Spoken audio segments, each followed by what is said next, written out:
kind of the next phase then was the first hire, I guess. And for that piece of it, we never hired before. We had no experience hiring at this point in time. And so the advice was, well, hire people that you've worked with in the past. Hire some folks that you know, where you already have a rapport built up. Yeah. Brian and I are in California. We don't know anyone in California. Never worked with anyone in California. People we'd worked with are all back in the Midwest.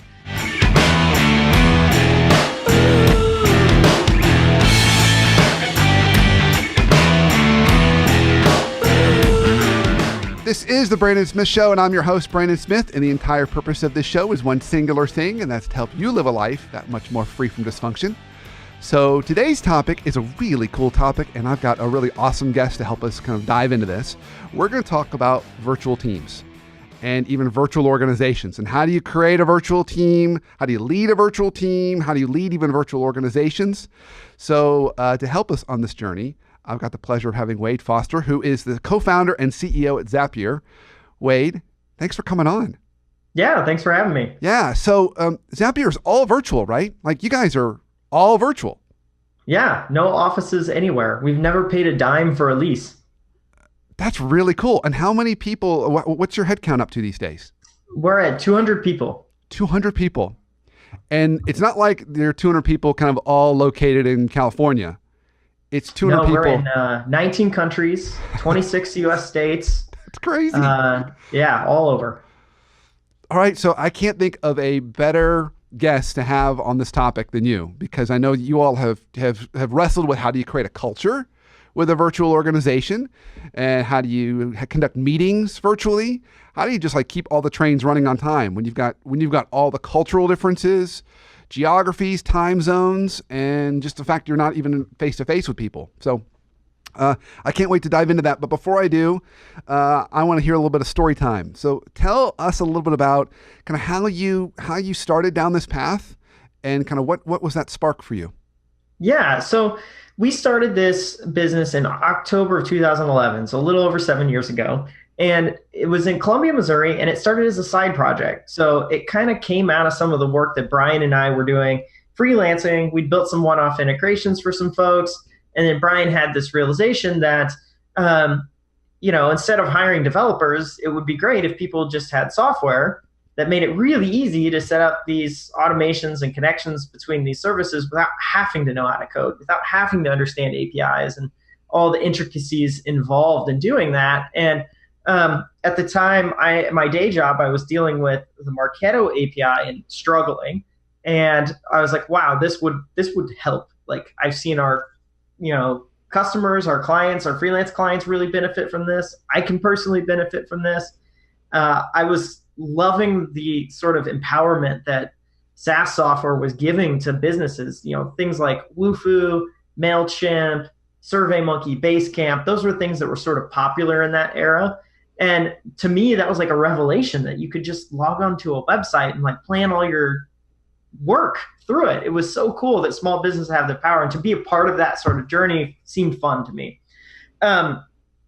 Now, the interesting part of this is, it's a side project. Columbia, Missouri, you don't go raise money there. There's not VCs on every corner. And so we start working from our homes. We work from coffee shops. We work from places that just make sense. And we get used to working online via chat, via pull requests and GitHub, and other virtual tools. That's where the beginnings of Zapier started.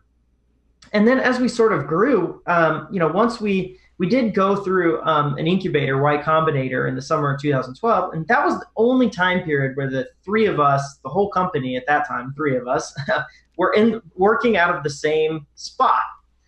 And at the tail end of that, Mike, one of our co-founders, moved back to Missouri to be with his then girlfriend, now wife, as she was wrapping up law school.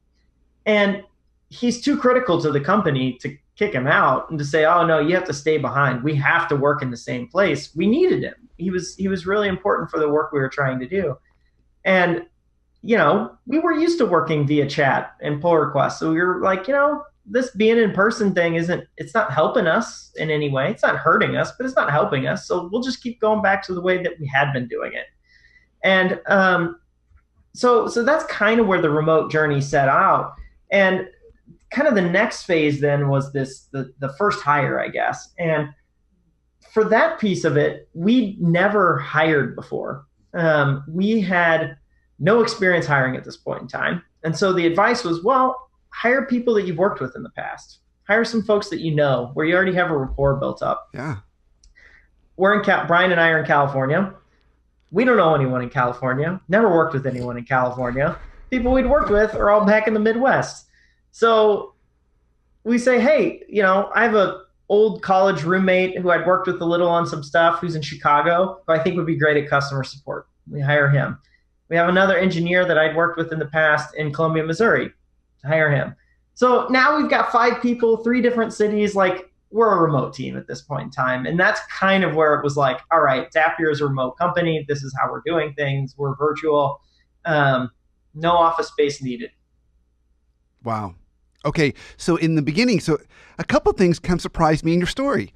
It wasn't like you set out and said, "We're going to create this innovative organization that's all virtual." It just kind of evolved based on necessity in some ways. You said, "We've got this partner that really need him. He's moving back to Columbia. We don't want to lose him, so let's just figure out a way to make it work." Yeah, I get these questions from time to time where people are like, what was your thought process? What was the strategic thinking behind this?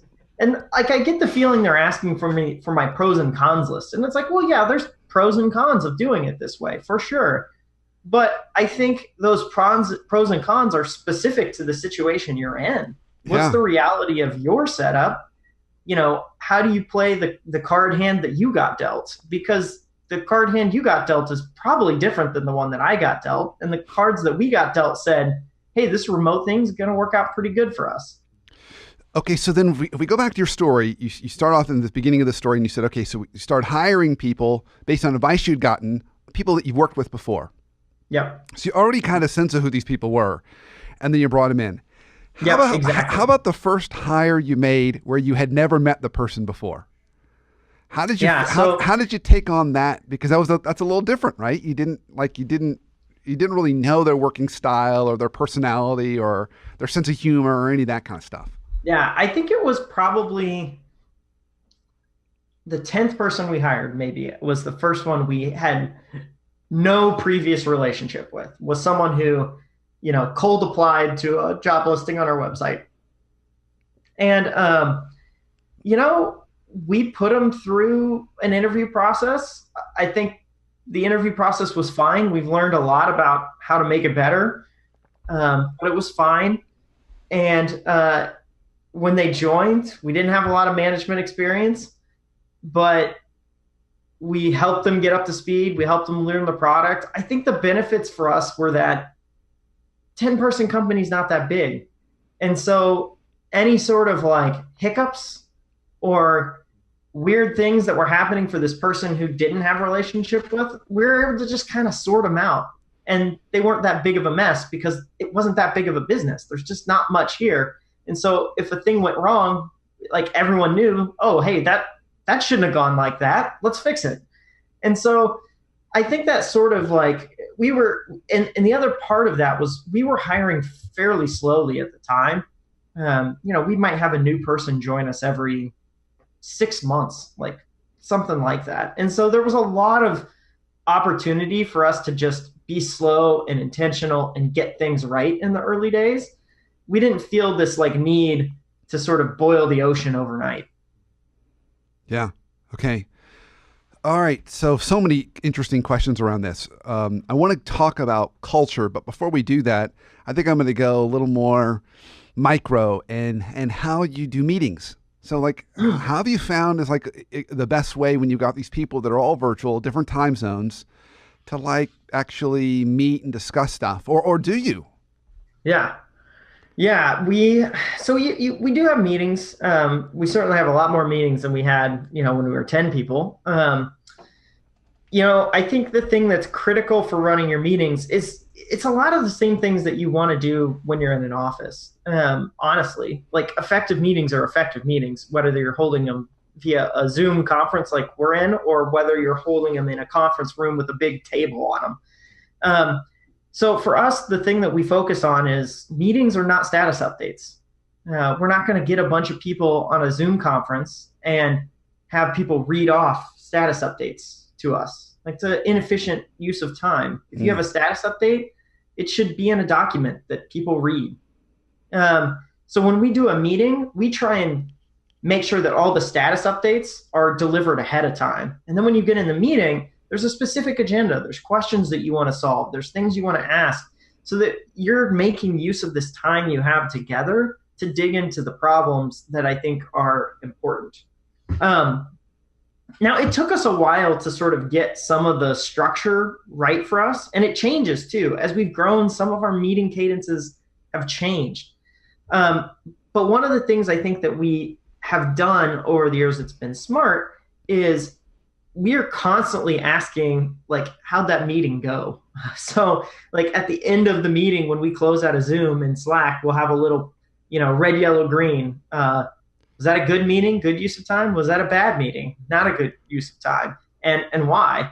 And so that's helped us sort of like tweak some of the things we do to run our meetings as we've evolved and grown to make them better. I think at Zapier, we've run different meeting styles, and at different times they were appropriate for us. So I don't know that there's like sort of a one size fits all way of running a meeting, past saying just don't use it as a status update. When you're getting people in the room, make sure you're focusing on the thing that matters. Now, how you decide what matters is perhaps unique to your organization, though. Yeah. Well, I love that. So it's some good general principles of meeting hygiene. Have a purpose, have an agenda, be respectful of people's time. But I love even the subtle thing that most people, I don't know if anybody really does this. At the end of a meeting, actually ask yourself, was that a good meeting?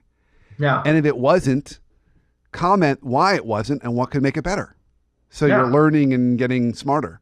So just out of curiosity for you, how many hours a day do you think you spend in, some form of a meeting? Well, these days it's a lot more. It's like almost, I would say, 80% of my time is probably in a call or a meeting of some sort, whether it's an internal meeting, maybe it's meeting a candidate who's interviewing for a job, maybe it's, a podcast like we're doing right now, maybe it's a meeting with an external vendor. Like, it's probably 80%. Ideally, I wish it was probably maybe 60 or 70% is probably where I think the optimal place is for me and for my role. But that's a thing that's changed over time as well. In the early days, 20% of my time was in meetings, 10% maybe in meetings. But that was because I was doing a lot more of the actual work, whereas my role has now shifted, and a big part of the role is managing the work that's getting done, which requires more meetings. All the alignment and communication, given the seat you sit in. So if you think of like a kind of the typical Zapier employee, how much time do you think they spend in meetings, or how much time would you want them to be spending in meetings in a given week? Yeah, I think you want to try and keep it focused on the work ahead of you as best you can. And so, they're going to have 3 meetings when they join Zapier that are like on the books every week. That's going to be the one-on-one that they do with their manager. It's going to be a weekly staff meeting that they do with their direct team. And then it's going to be the Zapier all hands meeting. So 3 hours of a 40-hour work week is set aside for a meeting. There's probably going to be another hour of 2, just a variety of meetings that are coming up. So I think, for just a regular sort of contributor in the company, you're probably trying to aim for that 10 to 20% meeting time. And if you're going above that, you're probably not, something's probably not working in some way. And you got to figure out what is that. I almost guarantee you that every listener right now is loving that percentage. Because in your typical workplace that is more traditional, people, the biggest complaint I get from people is too many meetings. They're in meetings, 4 to 6 hours a day. And so there's no time to actually get the work done. Yeah. Okay, so we're at break already. When we come back from break, I want to take on the big C question around culture. And how do you create a culture that gets everybody kind of aligned and walking together, given they're in 200 different locations? Cool. So stay tuned. We'll be right back.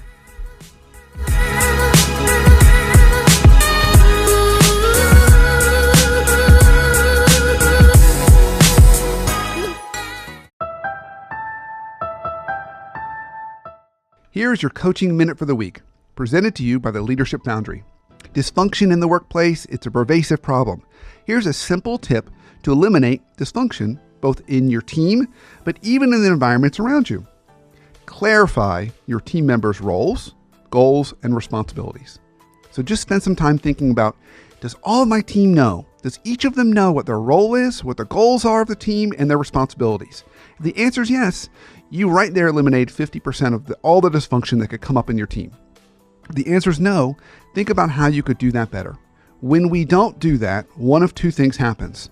Either people overlap work and they step on each other's toes, or you have one person carrying much bigger load while a couple other people are hanging out not doing near as much work. It's one of the big problems in the nonprofit world is a lack of clarity around roles, goals, and responsibilities. So focus on those three things, and I promise you, not only will you eliminate dysfunction, it's going to make your workplace that much more enjoyable.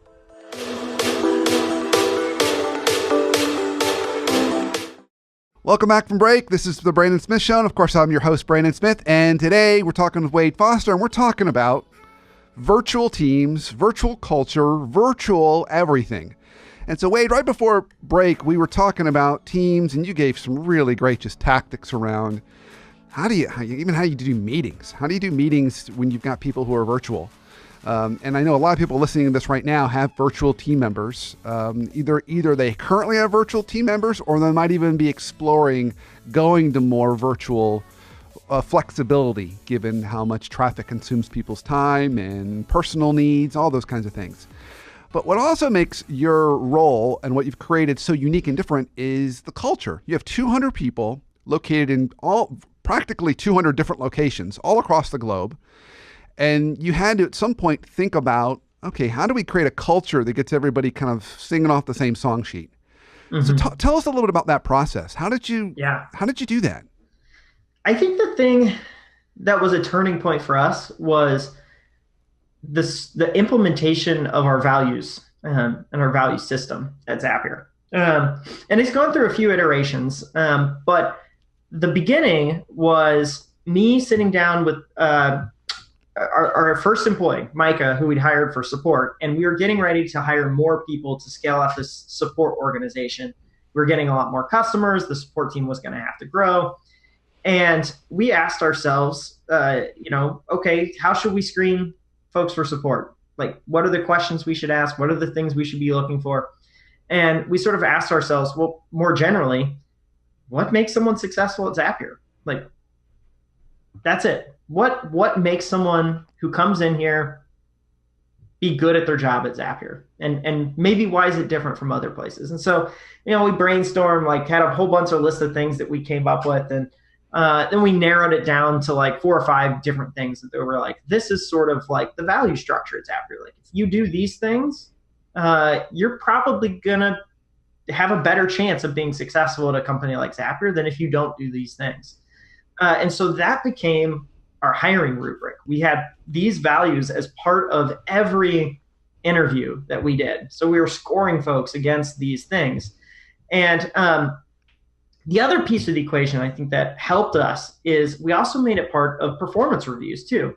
So it's a thing that we're paying attention to when you get into the company. It's a thing we're paying attention to every 6 months when we're doing performance reviews. And then at a certain point, this value system just became this sort of undercurrent in the whole organization, where not managers, not me, first it was me preaching these things. Hey, these things matter. These things are valuable. If you do these things, they work. But at a certain point, you would start to see in Slack 2 teammates, maybe even folks who are relatively new on the job, maybe had only been here less than a year or so, that someone would ask a question. They say something like, well, default to action here. That's one of our values. And they'd say, someone would say, should we do this? I think we should do this. And the teammate would reply, default to action, go do this. And so you'd see the team reinforcing this stuff amongst themselves. And that's when I kind of knew okay, this stuff is working. These values they run deeper than me and what I think now. These are things that people in this company believe. They buy into this sort of way of working as well. And I think from sort of thinking about building a culture standpoint, those values, having them part of a hiring process, having them part of performance reviews really has helped us get on the same page about how we work and how we go about just succeeding and, serving our customers. Well, I love that fact that you've kind of got it woven into every part of that journey, right? The hiring process, performance review. So there's, again, it even goes back to our conversation around meetings. It's very kind of organized. There's a consistency. There's a process that you've built underneath Yeah. this. But you It's, also it's ask, this sort of like intentionalness, right? Like yeah, most of the things that exist in Zapier, like we came up with them for a reason. Like we sort of didn't have any of this stuff when we started. When it was three of us, we just would do things. Like we would just do what made sense and like felt good, right? It just not a lot of organization or rhyme or reason. It just is kind of intuitive, and because there's only three of you, you're sort of on the same page around things. I think a lot of companies, as they get bigger, they start to just say, we need things. Like we need meetings, we need this, we need that, because that's what companies like us do. We never really did that. Like we mostly said, we have a problem, we have a thing we're trying to solve here. What's the way that we solve it? Now, sometimes we do introduce things like performance reviews. Most companies have performance reviews, but our introduction of performance reviews was born out of an actual thing that we saw that we were trying to deal with at Zapier. And so the way in which we implemented them have a distinct sort of Zapier flavor. They might still feel like very common things that you do inside of other companies, but there's always a little, I don't know, just a little twist that feels distinctly Zapier. And I think that's helped us as we've grown, is whatever the problem is, whether it's culture, whether it's meetings, we're always thinking about it from what is the problem that we're experiencing right now. yeah. And I also like the fact too that when you've taken these on and you've taken on a problem or an opportunity, you didn't just say, well, what would a company like our size do? You kind of said, what's the solution that we need to put in place so we can be successful? I love the fact that even when you thought about values, you didn't just say, what I think a lot of leaders do is they say, well, what's important to me? Which you can do that.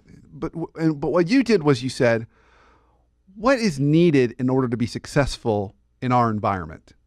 Mm-hmm. So you routed off one, default to action. Yep. How many do you have? We have five values now. Default to action, default to transparency were two that were, and empathy, no ego were three that were always there.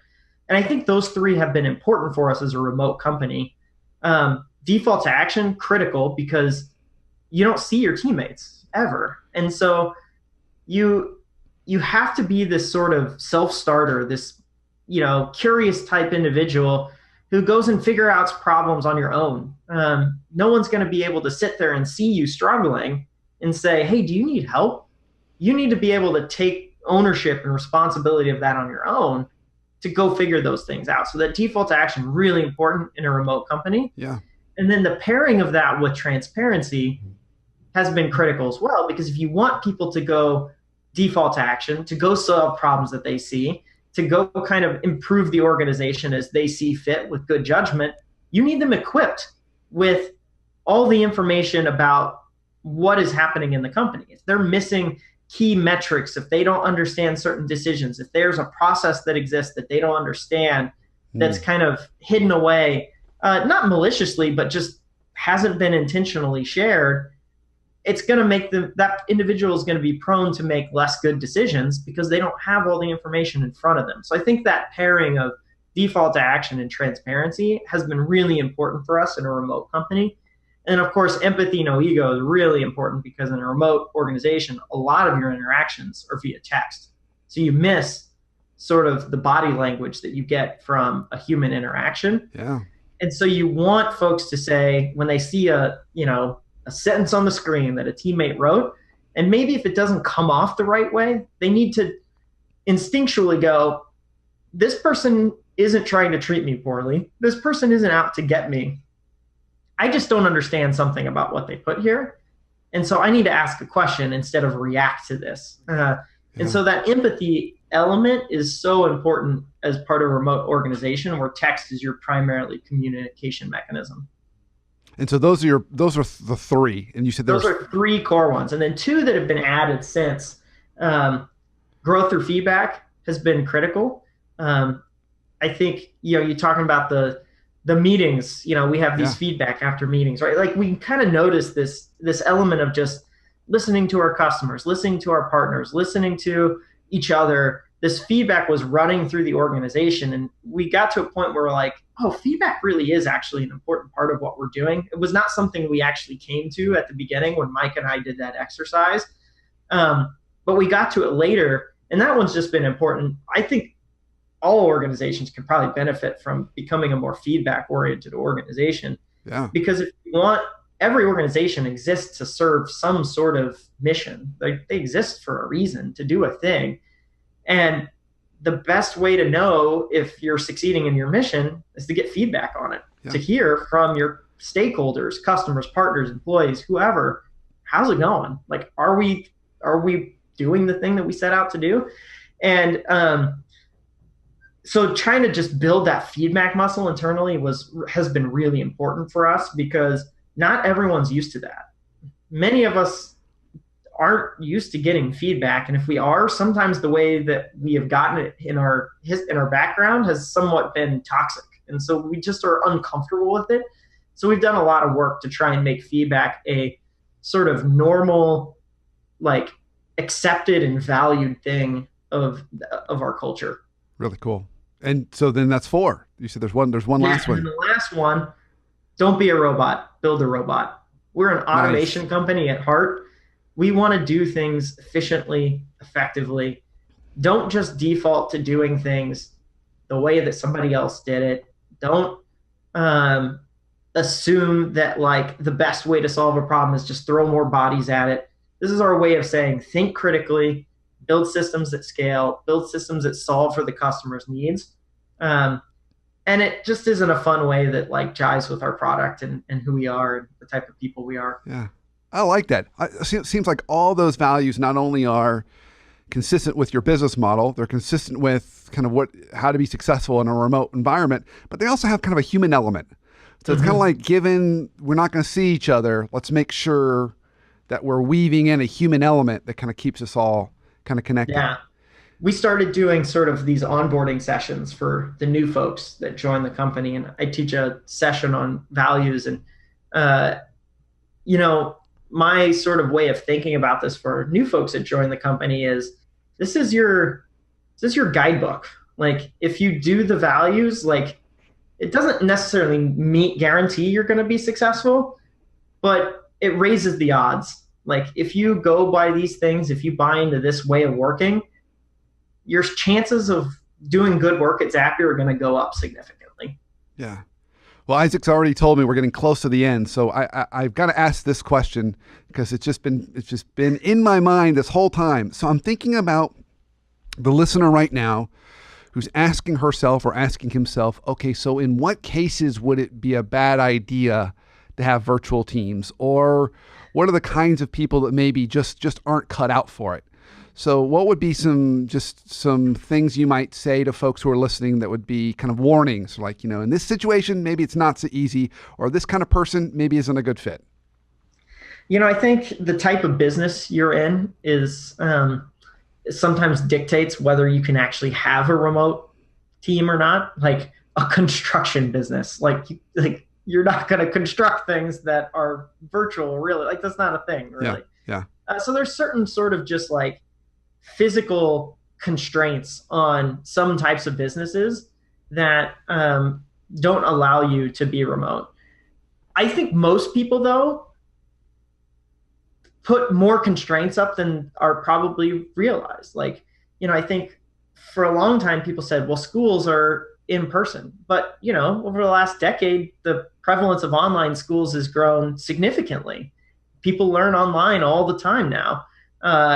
So why couldn't maybe like an elementary school be online? I think there's probably still benefits for being in person for some of the time, sure, but like I think more things can probably exist remotely than we give ourselves credit for. Hmm. Then your second question is, what's the type of person who's going to struggle in a remote environment? Similarly, I think more people can be successful and thrive in remote environments than maybe think. I think some folks talk themselves out of it that could probably do a good job at it. I think the most important thing, though, for folks is one, you people coming to remote environments need to have an open mind. They need to be learners. They need to care about like they need to just be willing to try new things. If you're sort of like dogmatic about your worldview, remote's always going to be tough for you because you're not being open to the fact that maybe a new way could be interesting and compelling. And then I think the second one is perhaps more challenging, which is there's a persona that exists in the world that gets a lot of their sort of social interaction from work. And if you get all of your sort of social interaction from work, if you're the type of person who goes to the office happy hours all the time, and you would miss out on that, remote's probably going to be hard for you because it's hard to replicate those things in a remote environment. You can replicate some of those things, but if that's the thing that's most important to you about your work, you probably should stick with an office. Yeah, that's a great point. So I ask all my guests this question, Wade. What's one life hack you have for us that could help us live a life that much more free from dysfunction, either personally or professionally? I think it's cliche. In fact, you were telling me this question beforehand, and I had one in my mind, and the first thing you said was like, that was going to be the one I was going to say, which is get a good night's sleep. Like, you're going to be so much more rested, prepared for the day. Your brain's going to be fresher. You're going to be more engaging. When you're tired, you just struggle to do really great work. And so don't skimp on the sleep. Yeah, awesome. So if people want to learn more about you, more about what's kind of going on with Zapier, where can they go? I'm pretty active on Twitter at Wade Foster. You can follow me there. And obviously check out Zapier, zapier.com. If you're trying to connect all the tools you use at work and get more out of them, we can probably help. Okay. Fantastic. Wade, this was awesome. You're a real gift. I love what you've been creating and continue to create, and you're helping all of us get smarter, not only with the products that you're providing and services, but even the way you're going about building the robot is cool. So thanks. I really, really appreciate having you on the show. And thanks for having me, Brandon. Of course. And maybe there'll be another time I can bring you back as the journey continues to evolve. I can learn from your brilliance, which is awesome. Or my mistakes. We learn from both, right? Yep. And thank you for listening to the show and watching the show. Of course, follow us every week as we drop a new show every Sunday.